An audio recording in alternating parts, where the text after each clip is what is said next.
நாமக்கல் மாவட்டம் பரமத்தி வேலூர் அருகே பூட்டப்பட்டிருந்த தோட்டத்து வீட்டில் அழுகிய நிலையில் இருந்த கணவன் மனைவியின் உடல்களை போலீசார் மீட்டு விசாரணை நடத்தி வருகின்றனர். கூடுதல் தகவல்களை தருகிறார் எமது செய்தியாளர் பரத்குமார்.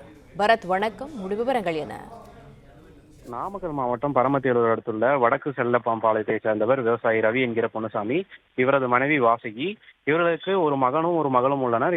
அவர்கள் அனைவரும் வெளிநாட்டில் வேலை செய்து வருகின்றனர். இந்த நிலையில் ரவி சொந்த ஊரை விட்டுவிட்டு பரமத்தி அடுத்துள்ள ராசாம்பாளையம் டோல்கேட் அருகே நிலம் ஒன்றை குத்தகைக்கு எடுத்து அங்கு விவசாயம் செய்தும் அங்குள்ள தோட்டத்து வீட்டில் வசித்தும் வந்துள்ளார்.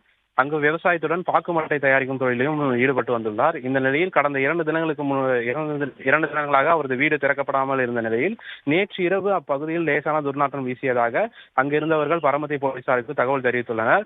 தகவல் அறிந்து வந்த பரமத்தி போலீசார் கதவை உடைத்து உள்ளே சென்று பார்த்தபோது படுக்கையில் ரவியும் அவரது மனைவி வாசுகியும் இறந்த நிலையில் அழுகிய நிலையில் சடலமாக கண்டறியப்பட்டுள்ளனர்.